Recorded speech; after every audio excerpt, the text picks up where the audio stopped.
오늘의 말씀은 사무엘하 5장 1절부터 10절까지 말씀입니다. 이스라엘 모든 지파가 헤브론에 이르러 다윗에게 나와 이르되 보소서 우리는 왕의 한 고륙이니이다.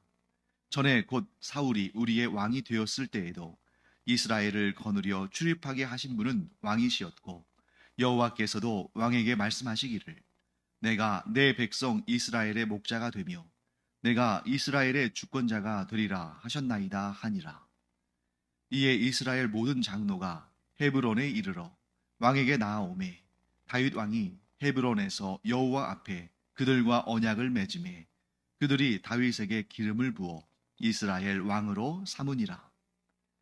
다윗이 나이가 30세에 왕위에 올라 40년 동안 다스렸으되 헤브론에서 7년 6개월 동안 유다를 다스렸고 예루살렘에서 33년 동안 온 이스라엘과 유다를 다스렸더라. 왕과 그의 부하들이 예루살렘으로 가서 그 땅 주민 여부수 사람을 치려하매 그 사람들이 다윗에게 이르되 내가 결코 이리로 들어오지 못하리라.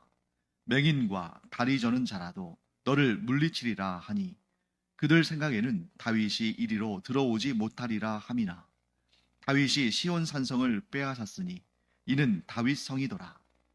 그날에 다윗이 이르기를 누구든지 여부수 사람을 치거든 물 깃는 데로 올라가서 다윗의 마음에 미워하는 다리 저는 사람과 맹인을 치라 하였으므로 속담이 되어 이르기를 맹인과 다리 저는 사람은 집에 들어오지 못하리라 하더라. 다윗이 그 산성에 살면서 다윗 성이라 이름하고 다윗이 밀로에서부터 안으로 성을 둘러 쌓으니라. 만군의 하나님 여호와께서 함께 계시니 다윗이 점점 강성하여 가니라. 다윗은 도망자였습니다.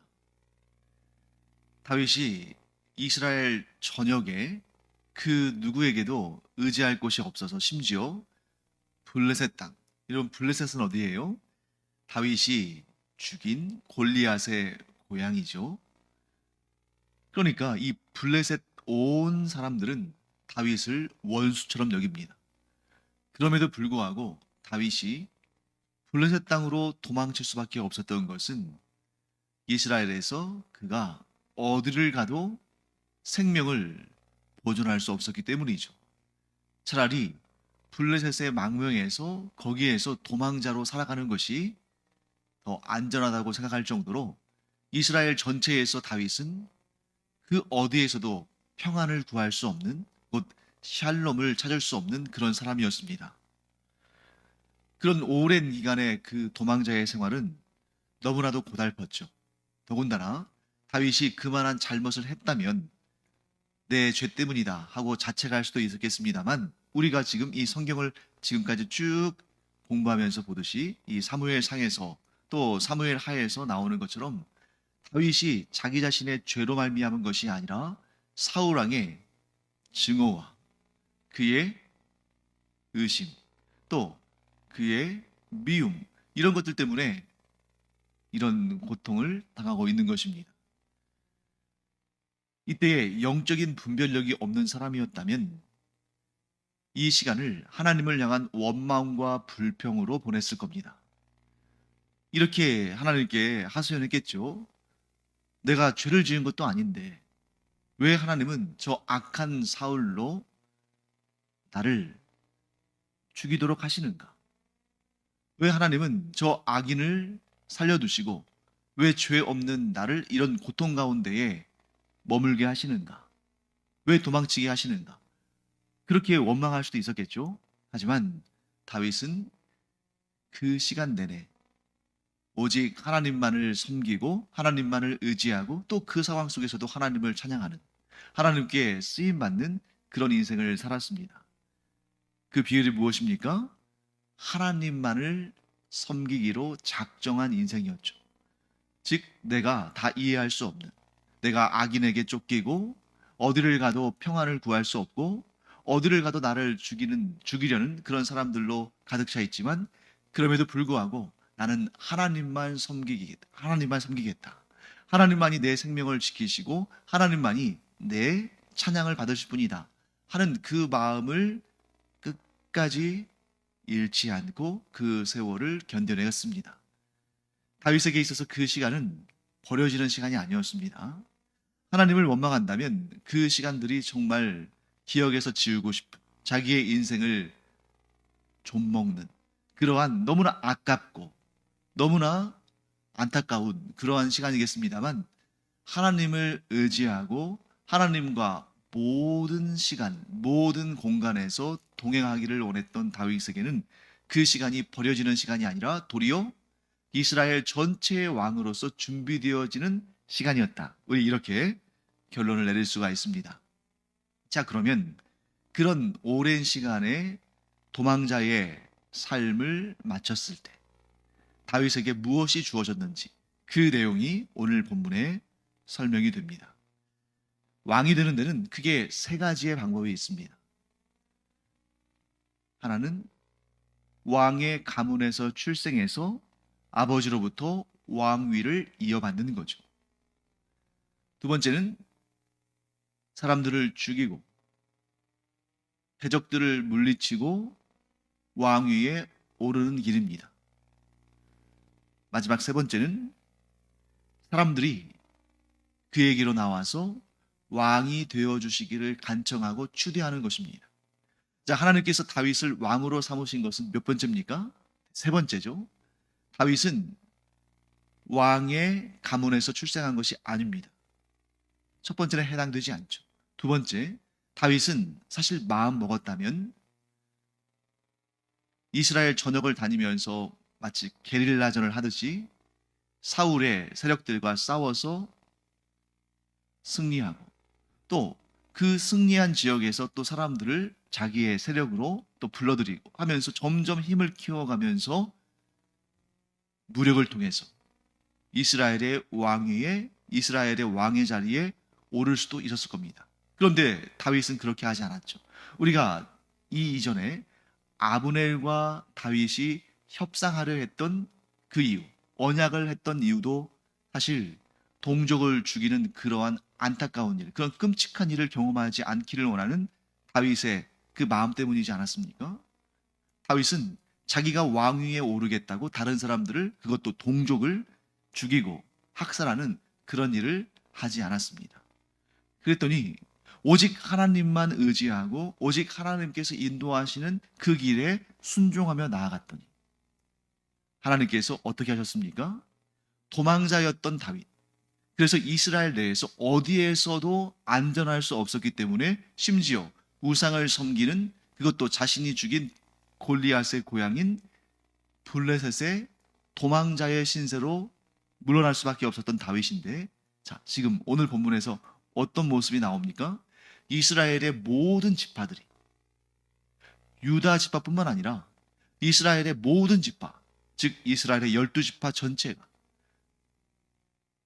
그들의 대표자인 장로들을 헤브론으로 보내서, 즉 다윗이 지금 현재 살고 있는 헤브론으로 보내서 그를 우리의 왕이 되어달라고, 하나님께서 당신을 우리의 왕으로 삼으셨다고 그렇게 그를 이스라엘 전체의 왕으로 추대하고 그에게 기름을 부어 이스라엘 전체의 왕으로 삼는 그런 장면이 등장합니다.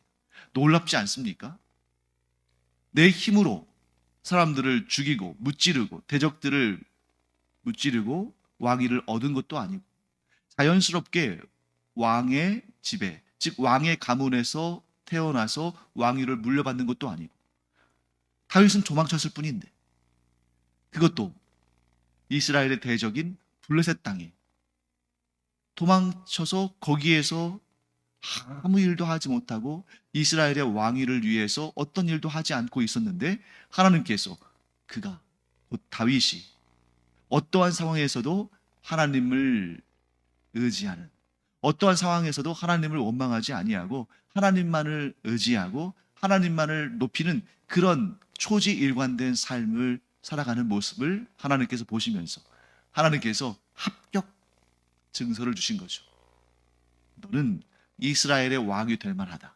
왜냐하면 이스라엘의 왕은 오직 하나님만을 섬기며 하나님만을 의지하며 하나님의 뜻에 순종하는 자여야 되는데, 다윗, 내가 지난 이 도망자의 세월 동안에 그것을 증명했다.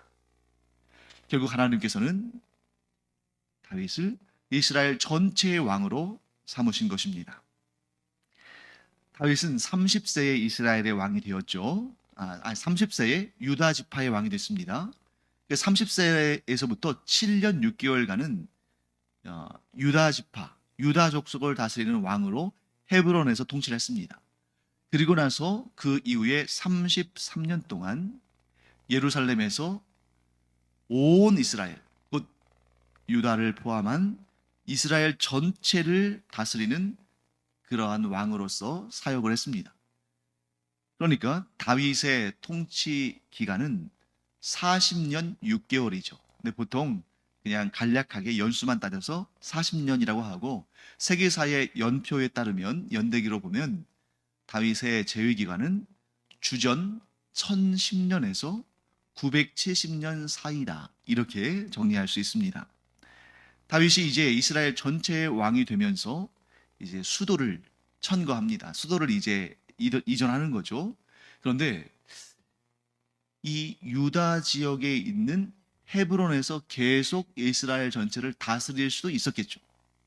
하지만 이 헤브론의 특징은 이스라엘 땅 전체에 비하면 좀 남쪽에 치우쳐 있죠.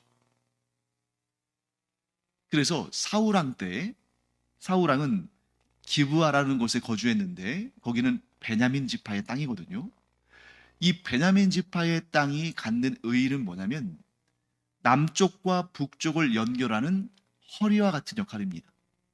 그래서 다윗은 유다 지파에 속한 헤브론을 벗어나서 이스라엘 전체를 아우를 수 있는 이 중심, 이 허리 쪽으로 이제 수도를 이전하고자 하죠.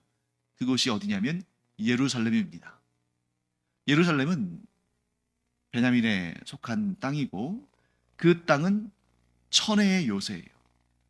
그래서 예루살렘을 설명하면 여러분들이 이제 머릿속으로 지도를 그리신다면 이스라엘의 서쪽 경계는 지중해죠. 그 이상 더 육지가 없습니다. 그리고 북쪽은 헤르몬산, 남쪽은 유다 광야, 즉 이집트로 연결되는 그 메마른 광야입니다. 그리고 동쪽은 북쪽으로부터 해서 쭉 이어지는 물줄기, 갈릴리 호수, 요단강, 그리고 사해 이렇게 됩니다. 그래서 사해는 세계에서 가장 짠 호수라고 알려져 있죠. 그래서 그 사해의 북쪽 끝, 즉 사해와 요단강이 만나는 그 지점에서 서쪽으로 약 30km 정도 가면 예루살렘이 나옵니다. 예루살렘이 지정학적으로 굉장히 중요한 그러한 성읍인 이유는 예루살렘은 산 위에 있는 성읍이에요. 예수님께서 말씀하실 때도 산 위에 있는 성읍은 아무도 감추지 못한다. 왜냐하면 밤에 그 성읍의 불이 이렇게 밝혀지면 그 성읍이 드러나게 돼 있죠. 예루살렘은 언덕이라도 말할 수 있고, 근데 언덕이라고 말하기에는 좀 높아요. 그래서 산 꼭대기에 있는 성읍인데 대략 해발 780m 정도 되는 그런 위치에 있습니다. 그러니까 이 성읍은 언덕 혹은 산의 꼭대기에 있다 보니까 이렇게 아래로 모든 것이 내려다 보이겠죠. 그리고 그 예루살렘이 위치한 그 산의 주위는 골짜기가 파여져 있습니다. 자, 산과 골짜기 뭘 의미할까요? 가파르다는 거죠. 즉 가파른 산 위에 있는 성읍이기 때문에 상대적으로 그 성읍을 군사적으로 보호하기가 굉장히 수월한 거죠. 왜? 적군들이 올라오기는 힘들고 상대적으로 위에서 아래에 있는 적군들을 정찰하고 공격하기는 훨씬 수월한 거죠. 이런 전략적으로 아주 중요한 요충지인데다가 예루살렘은 또 성벽이 아주 견고하게 세워져 있습니다. 그러다 보니까 이런 전략적인 요충지다 보니까 여호수아 시대 때 이 가나안 땅의 많은 지역들을 다 차지했습니다만 이 예루살렘이라는 성읍은 여호수아 시대에도 또 약 350년간의 사사 시대에도 그 다음에 왕정이 시작된 다음에 사울왕 시대에도 그 예루살렘을 이스라엘 백성들이 차지하지를 못한 겁니다. 무려 400년이 넘는 그런 시간 동안 약 400년의 기간 동안에 그 성을 차지하지 못한 상태예요. 그런데 그 성을 누가 차지한 것입니까? 다윗이. 그 예루살렘 성읍을 찾아오고 있던 이방 족속은 여부수 족속이라는 족속인데, 그들도 이미 알고 있잖아요. 그들도 그 땅에서 오래 살았으니까 그 400년의 역사를 그들이 알고 있습니다. 그래서 다윗에게 뭐라고 조롱하냐면, 너는 우리가 살고 있는 이 성읍, 이 예루살렘 성을 차지할 수 없다. 자, 이 예루살렘 성을 뭐라고 지칭하냐면, 오늘 본문에는 시온성이라고도 하고 다윗성이라고도 하죠. 이게 예루살렘 성의 이제 고대 명칭입니다. 너는 이 성을 차지할 수 없다. 우리 중에 맹인이나 다리 저는 사람이라 할지라도 너를 능히 이길 것이다. 너는 맹인, 다리 저는 사람, 이러한 장애를 가진 사람들조차도 상대할 수 없을 거다. 이렇게 조롱합니다. 그런데 결국 다윗이 그 성을 차지하죠. 그때 예루살렘 성을 공격할 때 다윗이 이렇게 말합니다. 8절 말씀이죠. 오늘 본문에 제가 읽어보겠습니다. 그날에 다윗이 이르기를 누구든지 여부수 사람을 치거든 물 깃는 대로 올라가서 다윗의 마음에 미워하는 다리 저는 사람과 맹인을 치라 하였으므로 속담이 되어 이르기를 맹인과 다리 저는 사람은 집에 들어오지 못하리라 하더라. 자, 이 말씀을 여러분들이 좀 오해하지 않았으면 좋겠습니다. 그 의미를 알아야지 우리가 이 문장만 봐서는 좀 오해할 수가 있어요. 자, 다윗의 마음에 미워하는 다리 저는 사람과 맹인을 치라. 이 얘기는 그냥 문장 그대로 받아들이면 다윗은 맹인과 다리 저는 사람들을 미워하고 그들을 먼저 죽이라고 명령했다. 뭐 이렇게 말할 수도 있습니다만, 다윗이 그렇게 장애인을 차별하는 그런 사람 아니죠. 무슨 얘기냐면, 다윗은 맹인이나 다리 저는 사람들과 같은, 즉 힘없고 무너질 수밖에 없는 그러한 우리의 밥이 될 수밖에 없는 그 여부수 사람들을 쳐라, 이겁니다. 여기에서 다윗이 마음에 미워하는 다리 저는 사람과 맹인을 치라, 이 얘기는 다리 저는 사람과 맹인처럼 힘없고 우리에게 질 수밖에 없는, 우리를 대적할 수 없는 그 여부수 사람을 쳐라 하고 공격명령을 내린 거죠. 이 일이 이제 속담이 돼서 맹인과 다리 저는 사람은 집에 들어오지 못하리라. 자, 이런 속담이 왜 발생했겠어요? 그날의 놀라운 승리가 펼쳐졌기 때문이죠. 그들의 역사에 400년이라는 기간 동안에 감히 함락시키지 못했던 그 성읍을 여부수 사람들이 다윗을 그렇게 맹인이라 할지라도 다리 저는 사람이라 할지라도 너를 이길 것이다 라고 조롱했지만, 그 조롱을 딛고 일어서서 그 땅을 차지했을 때, 그 놀라운 역사가 그들 눈앞에 펼쳐졌을 때, 그것을 오래 기억하기 위해서 이렇게 속담으로 만들어낸 거죠.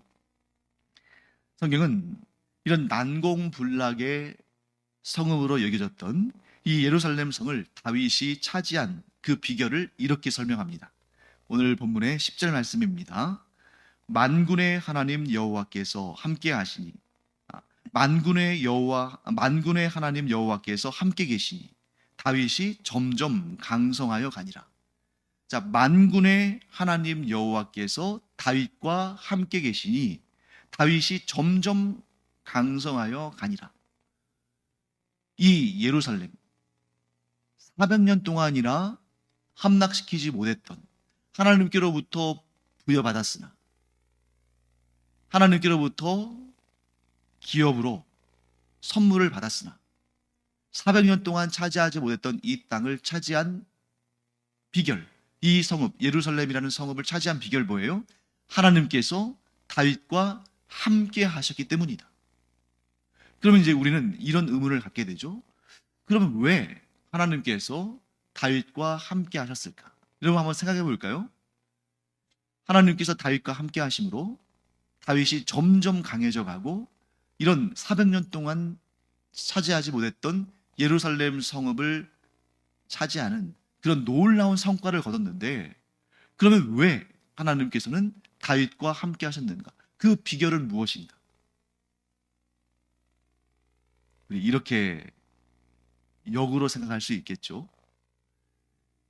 하나님께서 다윗과 함께 하신 이유는 다윗이 하나님과 함께 하기를 기뻐했기 때문이다.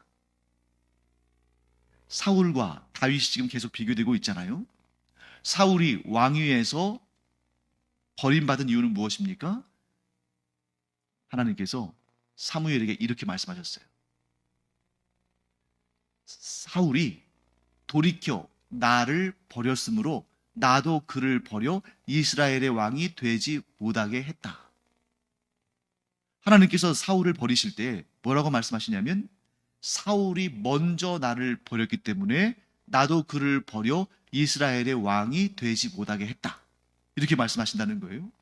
그걸 그대로 다윗에게 적용하면, 다윗이 나와 함께 하기를 기뻐하였으므로 나도 그와 함께 하기를 기뻐하여 그를 점점 강성하게 했다. 사랑하는 성도 여러분, 순서로 따진다면 항상 하나님께서 먼저 우리에게 은혜를 베푸시고 복을 주시고 보호하시고 인도하십니다. 왜냐하면 우리의 존재 자체가 하나님의 은혜 없이는 될 수가 없는 거죠. 우리가 태어나고 싶어서 태어나는 것도 아니고 우리가 존재하기를 원해서 존재하는 것도 아닙니다. 이 모든 것은 하나님의 은혜로, 하나님의 창조의 능력으로 되어진 거예요. 그런데 그 은혜 가운데 있는 사람이 하나님을 먼저 떠난다는 겁니다. 하나님께서는 우리를 은혜 가운데 창조하셨고 우리를 먼저 떠나시는 법이 없어요. 하나님께서 우리를 미워하셔서 우리를 먼저 버리시고 먼저 떠나시는 법은 없습니다. 하나님께서 분명히 말씀하십니다. 먼저 은혜를 베풀기는 하시지만 하나님은 먼저 떠나지는 않으신다. 우리에게 하나님께서 먼저 사랑을 베푸시지만 우리를 향한 사랑을 먼저 끊으시는 법이 없다. 항상 사람이 하나님을 먼저 떠나고 항상 사람이 먼저 하나님을 사랑하기를 그치는 그러한 죄를 짓는 거지, 하나님께서 먼저 사람을 떠나시거나 사람을 버리시는 일은 없다는 거죠. 그런데 다윗은 사울과 같지 않았다는 거죠. 사울은 하나님의 그 크신 은혜 가운데에 이스라엘의 왕이 되는 놀라운 은총을 얻었지만 그가 먼저 하나님을 떠났습니다. 그가 먼저 하나님을 버렸습니다. 왜? 자기 스스로 이스라엘의 왕이 되기를 원한 거죠. 하나님께서 이스라엘의 왕이심을 거부하고 자기 자신이 자기의 이름을 내고 자기의 영광을 높이고 이스라엘의 왕으로 스스로를 높인 것입니다. 그것이 곧 하나님을 버린 일이었죠. 하지만 다윗은 하나님께서 그를 높이셔서 이스라엘 전체의 왕으로 세우셨음에도 하나님께서 자기 자신의 왕이심을, 또한 이스라엘 전체의 왕이심을 결코 부인하지 아니하고 늘 하나님께서 나의 왕으로 계시기를 늘 사모하며 이스라엘의 왕권의 자리를 결코 욕심내지 않고 이스라엘의 왕은 내가 아니라 하나님이시라고 늘 선포하는 사람이었습니다. 그랬더니 하나님은 변함없이 다윗과 늘 함께 계셔서 그를 점점 강성하게 하셨습니다.